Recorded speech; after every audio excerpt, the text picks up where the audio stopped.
There. All right, I think the mic's going. Hey there. This is R A Manard for Monks of the Way,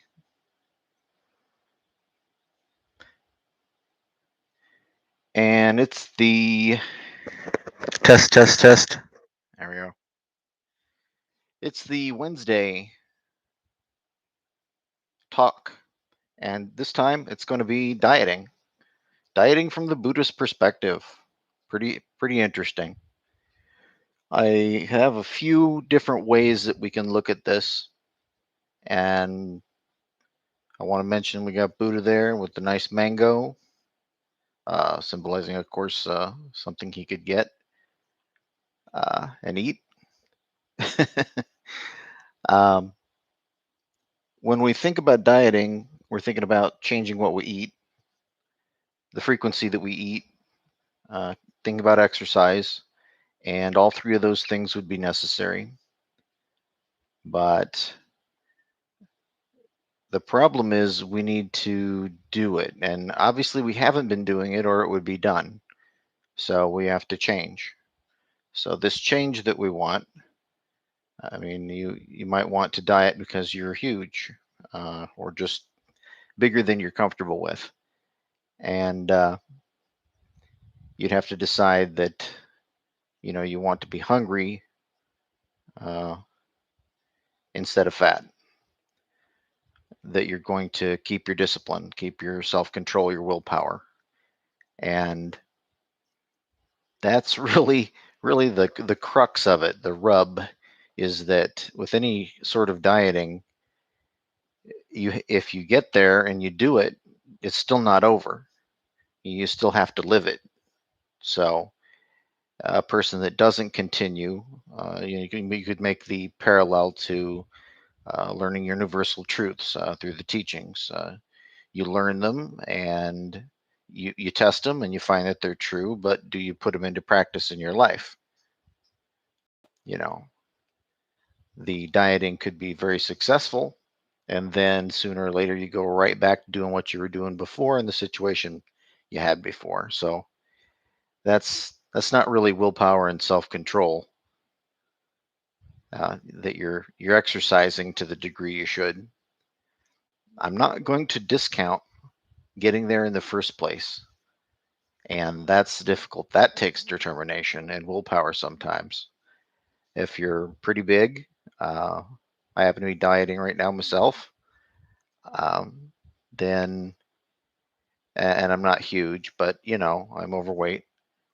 And so I'm going to lose weight and have been losing weight. And I tell you, it's something. It's not simple. It's not easy. Um, your body might be screaming, that it wants more food, and you're not going to feed it the way you used to, the quantity or the type, whichever, or both. And there's this kind of a hungry that's not your stomach telling you you're hungry. So your whole body screaming, that it's in trouble and it needs some food. And it's, a false flag, of course. You can lose weight and you can even lose it at a good pace. The research as far as health goes isn't conclusive either way that one is better than the other. The research so far has it the same, that people that lose weight quickly and lose weight slowly both have the same failure rate, and that unless it's severe, and you certainly don't want to go anywhere towards anywhere near severe, that it's not going to hurt you.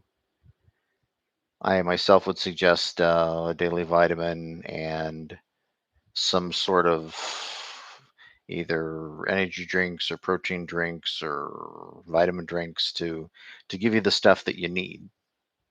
You're going to need some protein each day. You can't just not have protein for a week. That's not gonna fly. And you can't go without calories for very long at all, uh, unless you're gonna lose them. So we're gonna have to try moderation. So that would be middle way. You've probably heard of middle way before, very popular with Buddha. So we don't want to starve ourselves, We don't want to just have nothing. And we don't want to go the other way, which is obviously the way we had been going, which is to the excess. So I'll give you a working example here. I lost some weight one day, and the next day I had Taco Bell, two burrito supremes, and the potatoes, and I actually gained weight that day. Didn't lose it, gained it. Had two 180 calorie um, energy drinks that day, plus that Taco Bell for dinner. Everything together, no way, gained weight. So I know in the future, not much, but just a tiny bit is what I gained. And so I know in the future, I could have perhaps one burrito and the potatoes, and that would be more moderate. Or just, you know, the one burrito or just the potatoes. But that seems like that's cutting enough out of it that that's going to at least break me even and probably lose me a little bit. And I didn't exercise either. So you have to take that into account. And if I had exercised and taken, I don't know how many calories off, then, obviously I wouldn't have gained weight. And we have to understand that this is how it goes. We know the natural order of things, right? We know that if we put something into the body, it's and it doesn't come out. Obviously, we're keeping it, we're storing it, and we can do better than to have huge stores that we're not ever going to use that are going to hurt us. That excess. The continuation of practice, the discipline of practice, is interesting here because it's similar to meditation. And certainly, if a person had skill at meditation, then dieting would certainly be easier. Certainly possible instead of impossible. Let's put it that way for them. And I don't mean impossible like it could never happen. I mean, at the moment, they just don't plain flat out don't have the willpower, don't have the self-control, don't have a plan, can't follow through, whatever. Um, what I'm saying is, yeah, they can't. Not right now. So we're talking about what? The middle way. We're talking about having discipline, self-control to get through this. And we want to be wise too, right? It's supposed to be wise, productive, and good for you. So is it?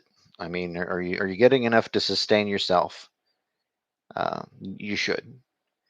Now, I'm not saying if a person didn't eat anything for a day, that everything's going to go to heck in a handbasket.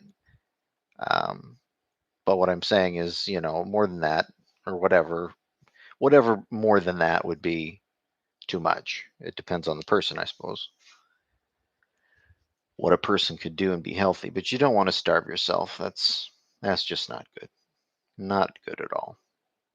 So we've covered several aspects of dieting, and we haven't gone that many minutes, but I do want to mention just a little bit more. And that's this conductivity of practice that I just mentioned between the meditation and the dieting, that they're both things that use a skill set that are in common. And you'll find that this happens in many things in your life. And so the conductivity practice should never be uh, thought of as nil, because it's certainly there and it works. So if you have some other skill that you wondered what it's worth, think of the conductivity of that practice. It may be good, it may be bad, but figure it out. So as far as the wisdom of being able to sustain yourself, having a plan, you have to have a plan, right? Now, today is the day that you're dieting. It's not tomorrow, it's not yesterday. So you're going to have to be present. You're going to have to deal with it today. The psychology of it, once again similar to meditation, is that the mind is going to turn around and want to serve itself. It doesn't want to be distressed. So it's going to try to turn your thinking around any way it can so that it goes in the direction of you having something to break your diet. Oh, I'll just do this. Oh, that probably doesn't have very many calories extra. This probably isn't that unhealthy. Oh, I'll just do this today, and tomorrow maybe I'll be more strict. Well, no, it's today. You deal with it today. You don't even know that you're going to be able to deal with it tomorrow. If you couldn't deal with it today, why would you be able to deal with it tomorrow? Well, something's got to change, right? So don't let your mind dictate to you what reality is. Challenge it and go, really? Is this the direction I should be heading? Are these the things I should be doing? What are the facts that support that? Not going to the nth degree to try to talk yourself into what you really know you shouldn't have been doing in the first place. And I suppose people have done that with quite a few different things.